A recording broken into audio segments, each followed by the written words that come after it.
Assalamualaikum, salam sejahtera. Anda bersama saya Zulfikri Yusof dan ini adalah Sabah Memilih.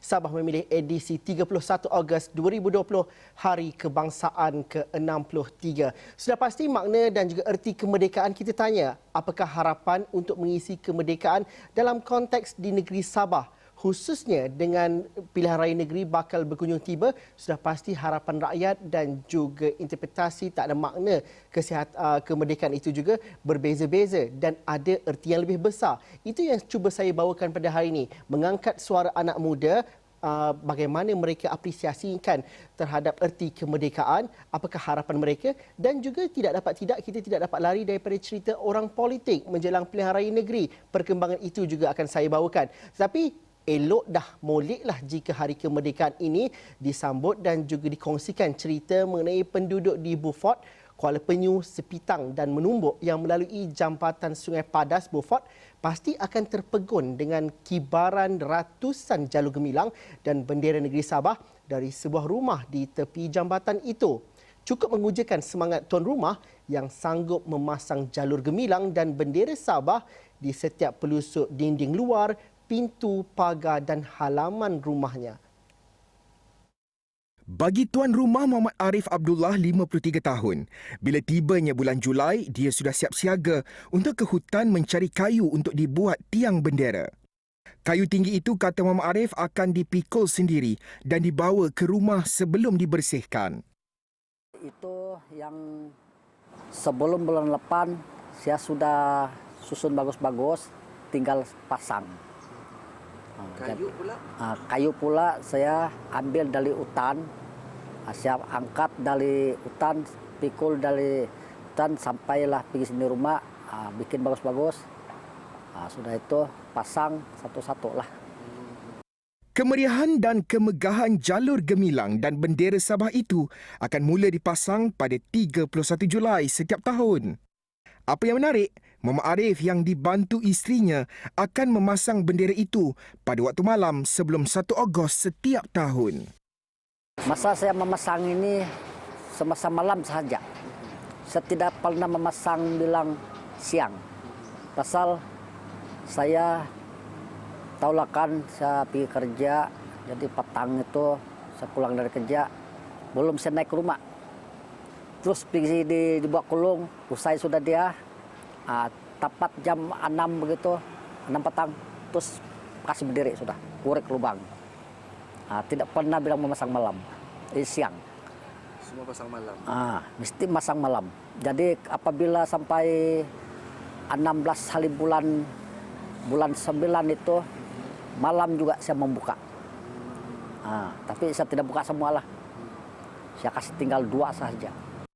Ditanya mengenai semangat cintakan negara yang ada dalam dirinya, Muhammad Arif menjelaskan semangat itu memang sudah tertanam sejak berusia 14 tahun kerana selalu menonton tayangan mengenai sejarah kemerdekaan di televisyen. Saya biarpun banyak orang tidak bangga dia mau keluar ini Malaysia kan. Tapi bagi saya tidak pilih. Saya pasang juga. Sabah masih dalam Malaysia? Sabah, Malaysia tetap Malaysia. Ini merupakan semangat kemerdekaan dan semangat cintakan negara yang ditunjukkan salah seorang penduduk di Beaufort, Sabah ini. Yang pasti hamparan ratusan bendera Malaysia dan Sabah tanah airku bergibar di pelusuk di pekarangan rumah ini. Yang pasti tiada istilah Sabah mahu keluar daripada Malaysia menurut tuan rumah Muhammad Arifin Abdullah. Sekian laporan saya, Asim Hassan. Selamat menyambut Hari Kemerdekaan. Esra Awani. Menarik sekali. Asim akan bersama dengan saya sebentar lagi. Tetapi ini ada satu lagi cerita saya ingin bawakan di mana semangat perpaduan perlu dipupuk dan dijaga rapi bagi mengekalkan kemakmuran yang sedang kita kecapi, kata Ketua Menteri Sabah, Datuk Seri Muhammad Shafie Apdal, sekali lagi menegaskan betapa pentingnya untuk menzahirkan rasa kecintaan kepada negara melalui perpaduan. Menurutnya, keamanan yang dikecapi kini adalah hasil pengorbanan besar pemimpin terdahulu yang tiada tolok bandingnya. Alhamdulillah, Hari ini kita berkesempatan untuk dalam satu majlis sambutan Hari Kebangsaan 31 Ogos dan pihak kerajaan negeri menerusi Setiausaha Kerajaan Negeri telah pun menganjurkan acara ini dan dihadiri oleh Tuan Yang Terutama dan Tok Puan.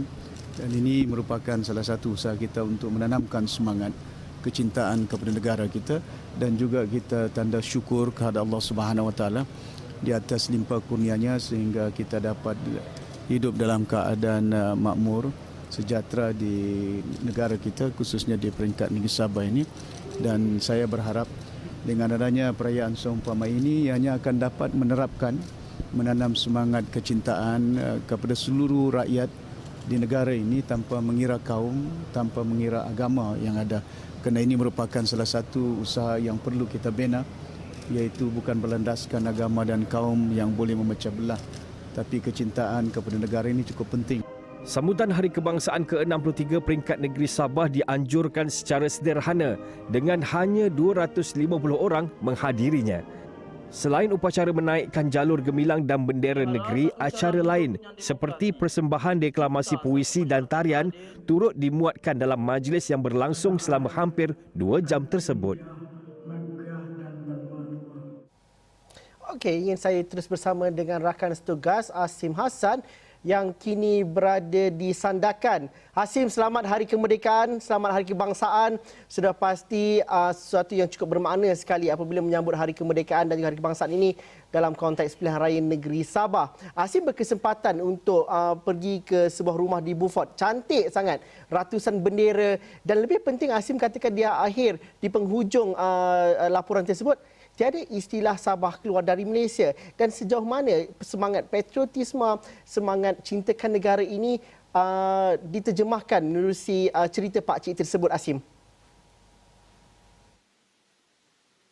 Ya, baiklah Zul. Terima kasih Zul di Bukit Kewangan. Dan pastinya apabila sebenarnya saya 2 kali ke daerah Beaufort. Pada hari pertama saya melihat kawasan rumah Encik Muhammad Arif itu, saya rasa kagum dan teruja. Dan apabila ada beberapa individu yang lalu di situ berhenti sebentar sebelum melimpasi jambatan Sungai Padas itu dan mengambil gambar. Dan saya menyatakan sesuatu kepada juru kamera AB Uzza yang mana saya berkatakan mungkin kita boleh buat sesuatu untuk melihat bagaimana semangat tuan rumah ini dengan mengibarkan ratusan bendera Malaysia dan dicampur dengan bendera Sabah tanah airku. Yang pasti dia cukup merujakanlah. Dan apabila saya bertemu dengan situ, kita melihat sebelum ini banyak isu-isu mengatakan Sabah Sarawak mahu keluar daripada Malaysia, mahu menubuhkan kerajaan negeri yang sendiri.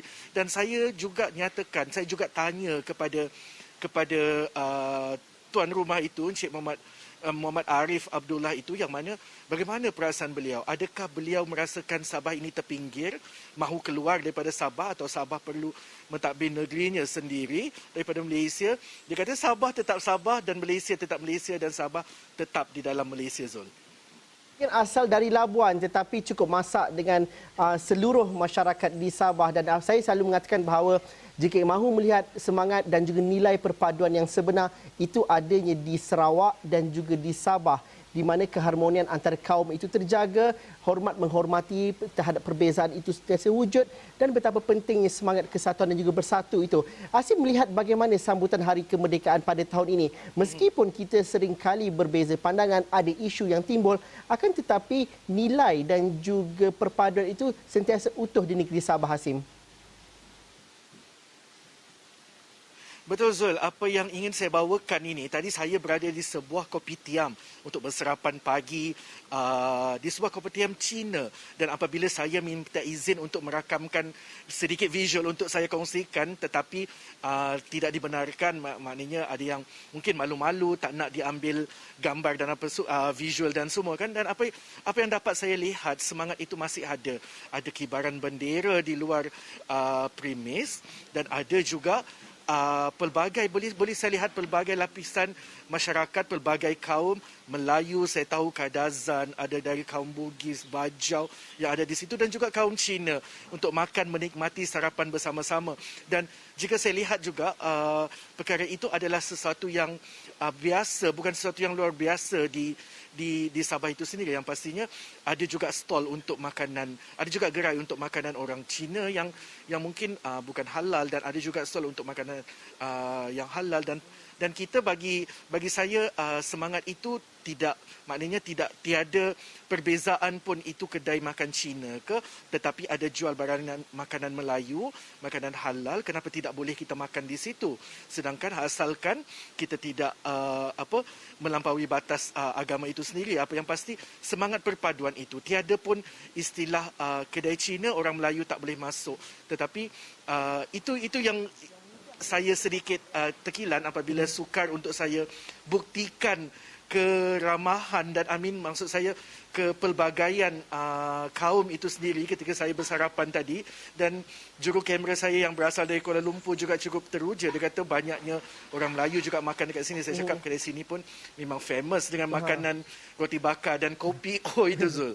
Okey, saya tahu Asim sebagai wartawan apabila kita buat cerita pilihan raya penting untuk bangun seawal pagi untuk pergi ke Kopitiam kerana kebanyakan cerita-cerita politik dan kisah rakyat dapat dikutip dari situ. Itu yang Asim akan ceritakan pada hari ini. Tapi Asim, sebelum Asim bercerita dengan panjang lebar, saya ingin berkongsikan juga cerita di Semenanjung di mana PAS katanya masih lagi mengadakan rundingan bagi memuktamadkan pengagihan kerusi pada pilihan raya negeri Sabah, di mana Naib Presiden PAS Datuk Seri Dr. Ahmad Samsuri Mokhtar berkata setakat ini keputusan awal telah dipersetujui. Kita ikuti cerita ini dahulu.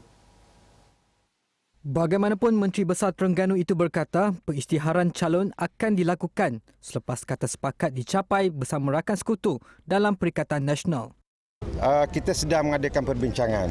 InsyaAllah bila kita dah berhalusi dan buat keputusan, insyaAllah kita akan maklumkan, dan saya percaya keputusan awal telah dipersetujui bahawa kita akan mengisytiharkan senarai calon itu bersama-sama dengan rakan-rakan parti-parti yang lain yang membentuk gagasan kebersamaan dengan Perikatan Nasional, insyaAllah. Beliau berkata demikian kepada pemberita selepas menyaksikan demonstrasi Agensi Penguatkuasaan Maritim Malaysia sempena sambutan Hari Kebangsaan ke-63 di Kuala Terengganu pada Isnin.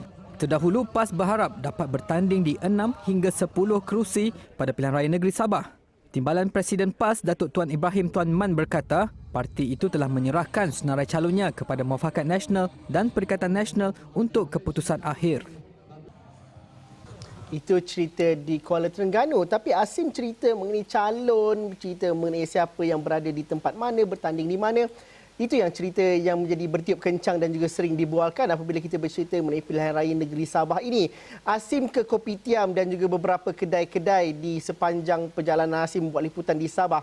Asim mungkin ada ceritanya. Katanya ramai yang sudah mengaku menjadi calon sekarang ni, Asim. Apa ceritanya itu, Asim?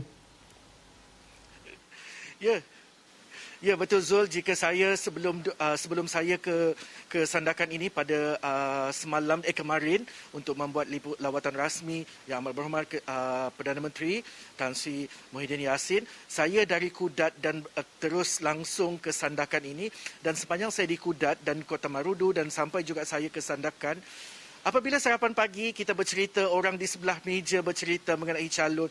Orang A berkatakan dia akan jadi calon warisan, orang B akan jadi calon warisan juga, orang C akan menjadi calon bersatu, orang D akan menjadi calon PBS, orang E menjadi calon Barisan Nasional. Dalam satu kerusi itu akan melihat beberapa calon yang dikatakan akan bertanding pada pilihan raya nanti. Dan apa yang pasti, jika tadi saya minum di Kopitiam itu dan semalam saya makan di sebuah gerai soto Makassar yang sedap pada sarapan pagi di area Fajar itu, kita mendengar juga benda, saya sekali lagi mendengar yang mana mereka melihat yang mana bila melihat calon A daripada PCS, calon B akan ditandingkan juga LPP, LDP, ada juga calon daripada Bersatu juga dikatakan menjadi calon. Ini menyebabkan semua pengundi dan semua pengundi, kebanyakan pengundi itu berasa macam keliru siapa sebenarnya yang jadi calon.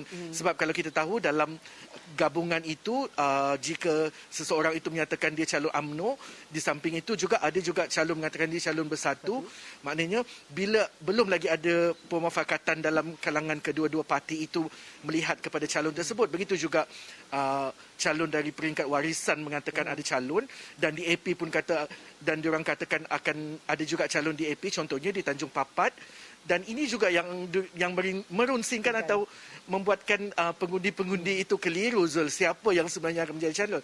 Dan apa yang pasti, apa yang boleh saya dapatkan adalah, yang boleh saya rangkumkan adalah dalam kem bersatu UMNO dan juga beberapa komponen Barisan Nasional itu sendiri, seperti SAPP dan PBRS, PBS semua mungkin akan mencalonkan, akan menyenaraikan, akan membuat pengumuman mengenai calon-calon mereka selepas minggu hadapan, selepas minggu depan sekitar 7 hingga ke 10 hari bulan itu. Ini dalam sumber-sumber daripada parti-parti tersebut. Tetapi apa yang pasti, bila bermasa juga perkara itu boleh berubah. So, Asim, kita tunggu dan lihat senarai calon-calon itu dalam tempoh terdekat. Ya. Asim, saya masa sedikit saja. Kalau dalam 30 saat, kalau Asim dapat ceritakan. Asim cantik berlintas langsung di atas bukit di Sandakan itu. Sandakan menyaksikan pilihan raya kecil pada tahun lepas 2019 untuk Parlimen Sandakan. Adakah penduduk di Sandakan merasakan letih untuk menghadapi satu lagi siri pilihan raya ataupun bagaimana? Bagaimana reaksi penduduk di lapangan di Sandakan khususnya? Dalam masa 30 saat mungkin Nasim dapat rangkumkan. Baiklah Zul, apa yang pasti jika kita tadi, saya tadi pergi ke kampung Buli Sim-Sim yang mana mereka mahu, jika benar ini adalah pilihan raya negeri, apa yang mereka mahu, wakil rakyat itu nanti akan terus membawa pembangunan dan kesejahteraan buat mereka. Itu yang mereka mahukan. Dan mereka tidak berasa muak ke apa, mereka akan terus keluar mengundi. Itu semangat Sekian, ataupun Zul. perkara yang ada di bawah sana. Asim, terima kasih kerana berlintas langsung bersama kami. Kirim salam dengan orang-orang di Sandakan. Haris Ashraf Hasnan pun katanya ramai nak dikirim salam di Sandakan itu. Terima kasih Asim. Selepas ini kita nak bercerita mengenai kisah kemerdekaan. Bagaimana belia mengisi kemerdekaan. Itu yang akan saya kongsikan selepas ini. Kita berhenti rehat seketika dahulu.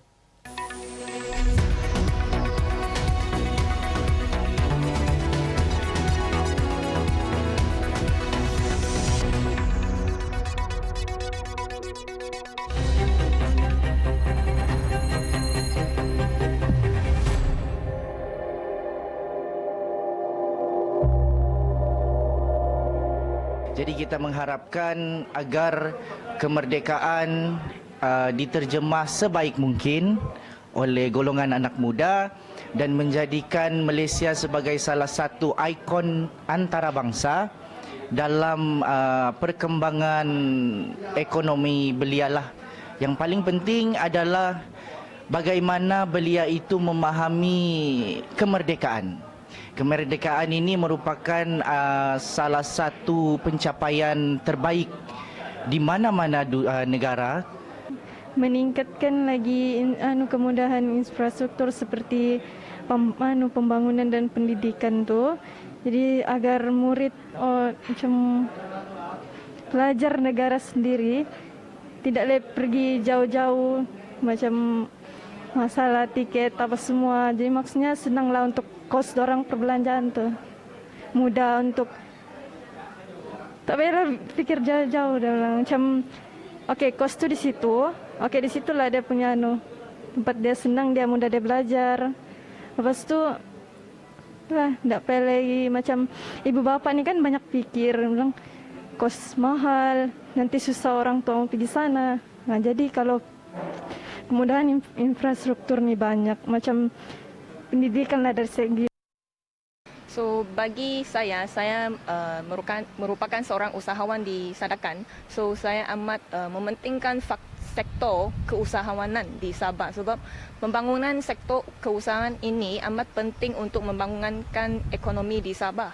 So antara satu kaedah ataupun cara adalah saya akan bagi idea untuk to gather all the entrepreneur in the community so that we can help each other lah. Itu pandangan beberapa orang belia negeri Sabah apabila kita tanyakan apakah harapan mereka dalam konteks Hari Kebangsaan ke-63 pada tahun ini. Ada beberapa pandangan yang kita suka untuk dengar di situ, ada perkara-perkara yang kita perlu fahami dengan secara terbaiknya, dan saya ingin berbincang mengenai bagaimana memaknakan Hari Kemerdekaan ini dalam konteks dan juga perspektif orang muda belia negeri Sabah. Bersama saya di Skype ialah Ahmad Farid Sainuri, merupakan Presiden Majlis Belia Sabah. Assalamualaikum Farid, apa khabar? Selamat Hari Kebangsaan pada hari ini. Farid. Waalaikumsalam warahmatullahi. Farid, soalan pertama saya tertarik apabila rakan-rakan kita tadi menyebut beberapa perkara. Bunyinya agak mudah dan juga tidak terlampau besar apabila mereka kita tanyakan pasal harapan Hari Kemerdekaan. Kata mereka, kalau Arba'in tadi mengatakan bahawa kemerdekaan itulah pencapaian terbaik bagi mana-mana negara. Akan tetapi rakannya Nur Jaliah Sahrun juga mengatakan bahawa dia mengatakan bahawa pendidikan infrastruktur itu perlu dimudahkan. Ini dalam konteks Sabah mungkin ada sentimen yang tersendiri apabila dia mengatakan mak bapak tak payah jauh-jauh bayar duit mahal-mahal tiket kapal terbang. Ada sesuatu yang terselindung di situ. Dan apabila kita temu ramah dan dapatkan pandangan daripada Yong Li Chu tadi, katanya sektor keusahawanan perlu dihebatkan lagi. Maksudnya remaja dan juga belia di Sabah ini ada daya saing, ada pandangan dan juga pendapatnya sendiri. Tapi bagi Ahmad Farid sendiri, bagaimana merdeka dalam konteks dan juga perspektif anak muda di negeri Sabah pada hari ini? Baik, terima kasih. Yang pertamanya, bila sebut Hari Merdeka ini, kita perlu merujuk kembali kepada sejarah ya. Kerana ada kesilapan persepsi dari segi fakta. Itu yang nombor satu. Maknanya kemerdekaan yang kita kongsikan bersama ini berlaku di 3 wilayah berbeza. Maknanya 31 Ogos 57 adalah kemerdekaan Tanah Melayu. 31 Ogos tahun 63 merupakan bilanya negara Sabah mempunyai berkerajaan sendiri. Jadi kemerdekaan itu dikongsi bersama. Tapi sedikit berbeza dengan Sarawak, tapi itu okey. Itu adalah satu kejayaan bersama kita sebagai satu persekutuan Malaysia.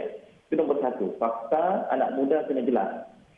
Maksudnya perkadaran sejarah dan fakta-fakta nombor-nombor itu perlu dihadam sebaiknya agar sentimen ataupun rasa sentimental value itu lebih kuat dalam menghargai kemerdekaan dan juga Hari Kebangsaan baik Malaysia keseluruhan ataupun Tanah Melayu, Sabah dan Sarawak. Itu nombor satu. Fakta dan sejarah harus hadam sebaiknya. Nombor dua saya perlu ketengahkan adalah inclusivity. Kebersamaan. Walaupun Sabah Sarawak itu terpisah dengan Tanah Melayu, dengan Laut Cina Selatan yang sangat luas, tapi kita kena faham. Dulu kita bersama-sama mahukan berkerajaan sendiri. Kita mau anak jati, anak watan kita yang memimpin negara, yang menentukan nasib anak bangsa. Tapi kini kita berkongsi hasil mahsyul negara bersama-sama 3 wilayah besar. Jadi kongsi bersama-sama. Sebab itu saya sangat setuju dengan rakan-rakan yang respon lebih awal sebentar tadi mengenai infrastruktur, ekonomi dari segi keusahawanan dan sebagainya. Itu bagi saya adalah kata kunci yang paling utama adalah inclusivity. Baik Sabah, Sarawak, Tanah Melayu, kita perlu sama-sama kasih bangunkan bersama. Tidak ada seorang pun yang tertinggal. Ya, baik di luar bandar yang tidak ada internet, baik luar bandar yang tidak ada jalan raya, tidak ada air, tidak ada elektrik. Kalau zaman merdeka dulu kita mau halau orang luar, kali ini orang luar sudah tidak ada di sini. Ya, hanya kita saja, semua orang Malaysia, bangsa Malaysia. Tapi bagaimana kita mau pastikan semua dapat manfaat? Itu maksud saya inclusivity. Maksudnya setiap kali Hari Kebangsaan, Hari Merdeka, yang paling penting adalah kebersamaan kita dapat bangunkan seluruh warga Malaysia tanpa satu pun yang tertinggal. Boleh kata no Malaysian left behind lah kiranya. Farid, kalau kita bercerita mengenai perkara ini juga, anak muda berani untuk bercerita fakta sejarah lain daripada kotak yang biasa dimomokkan sejak dahulu. Dan juga kadang-kala isu itu dianggap sensitif oleh setengah pihak. Akan tetapi anak muda merasakan bahawa perkara itu perlu dicanai dan juga difahami dengan cara baik. Seringkali perdebatan dan juga perbezaan pandangan ini tidak diuruskan dengan baik. Dan juga akhirnya kita mungkin ada terpisah mengikut kontak-kontak ataupun mengikut kelompok-kelompok tertentu. Pada pandangan Farid, anak muda sudah cukup matang untuk perkara ini. Adakah anda bersetuju dengan situasi itu? Pastinya saya bersetuju. Kerana anak-anak muda kini bukan sahaja mendapat akses maklumat yang lebih luas. Ya. Maknanya maklumat itu di hujung jari. Itu nombor satu. Maknanya banyaknya maklumat. Lambakan maklumat itu seharusnya diurus dengan baik. setiap kali kita menyambut hari kebangsaan, hari merdeka, perlu dijelaskan semula bagaimana sejarah itu berlaku, jasa-jasa tokoh-tokoh negarawan kita baik di tanah Melayu, Sabah dan Sarawak memperjuangkan nasib anak bangsa. Jadi kalau tidak dibicarakan dengan baik, diwacanakan, dan yang paling penting kalau boleh disilibuskan dalam kita punya silibus pendidikan arus perdana. Jadi anak-anak muda lebih well versed, boleh bicara dengan matang, boleh bicara dengan maklumat yang cukup dan akhirnya menghargai. Yang berlaku sekarang adalah apabila anak-anak muda tidak hargai kemerdekaan yang berbeza-beza di tanah Melayu, Sabah dan Sarawak, akhirnya ada yang menafikan 31 Ogos 57 bukan Sabah dan Sarawak punya kemerdekaan. Tapi kita kena hargai, kita punya inclusivity, kebersamaan kita membangunkan negara itu bersama-sama. Tiga wilayah besar ini akhirnya bekerjasama membentuk Malaysia. Itu yang lebih utama. Jadi saya pikir anak muda sudah cukup bersedia dan anak muda hanya perlu dipandu dengan baik agar boleh bicara dengan hal yang lebih matang dan juga penuh dengan fakta dan numbers yang betul, bukan ikut sentimen dan emosi. Tapi Farid, ini adalah musim pilihan raya bagi negeri Sabah. Sudah pasti banyak isu sensasi digunakan oleh ahli politik untuk meraih undi. Dan dalam aspek itu juga anak muda seringkali diberikan satu highlight mengikut konteks orang-orang politik untuk mendapatkan undi anak muda juga. Dan seringkali juga anak muda dikelirukan dengan sentimen-sentimen yang dibawa oleh mereka. Pandangan Farid sebagai Presiden Majlis Belia Sabah, kerana seringkali anak muda itu tidak keterlaluan kalau dikatakan dipergunakan demi secebis undi. Pandangan Farid dalam masa seminit kalau dapat mengulas. Okey, itu kita tidak nafikan walaupun ia bunyinya seperti kasar dipergunakan. Tapi bagi saya begini, anak-anak muda sini lebih syakna. Pergilah ke mana-mana ceruk Sabah ini, masuk ke pedalaman, masuk dari luar bandar. Bicara politik itu lebih matang sebenarnya dalam kalangan anak muda. Walaupun keterlibatan anak muda dalam parti politik, maknanya politik kepartian, tidaklah memberangsangkan, tidak ada sambutan yang boleh merubah landscape politik Sabah kurang-kurangnya. Tapi yang paling penting adalah kematangan anak-anak muda berfikir. Maknanya mereka boleh menafis mana satu yang hanya digunakan berlandaskan emosi dan akhirnya dipergunakan oleh politikus, dan ada juga yang berlandaskan fakta yang betul-betul kita boleh perjuangkan. Ya? Contohnya macam MS63 dan sebagainya, perjanjian 63 itu akhirnya digunakan jadi tiket politik saja semata-mata. Sedangkan apa yang kita mahukan adalah kesinambungan daripada perjanjian itu akhirnya dapat merubah Sabah dan seterusnya memajukan Malaysia as a whole secara keseluruhan. Bukan untuk diemosikan, bukan untuk dimomok-momokkan, tapi untuk dicari jalan keluar. Sebab itu saya bilang inclusivity, kebersamaan Sabah, Semenanjung, Sarawak bersama-sama. Keseluruhannya. Farid, di Hari Kebangsaan ini diskusi itu baru saja kita buka, tetapi kita dah ada di penghujung rancangan pada hari ini. Tapi saya janji diskusi dan juga pandangan Farid akan kami angkat dan kami bawa untuk slot yang lainnya dalam Sabah Memilih. Terima kasih Farid kerana sudi bersama kami pada petang ini. Selamat Hari Kebangsaan. Ahmad Farid Sainuri merupakan Presiden Majlis Belia Sabah bersama dengan kita langsung dari Kota Kinabalu. Sekian saja Sabah Memilih untuk hari ini. Salam Hari Kemerdekaan yang ke-63. Saya Zulfitri Yusof dan seluruh kru Astro Awani. Kita berundur diri dahulu. Terima kasih. Kita jumpa lagi.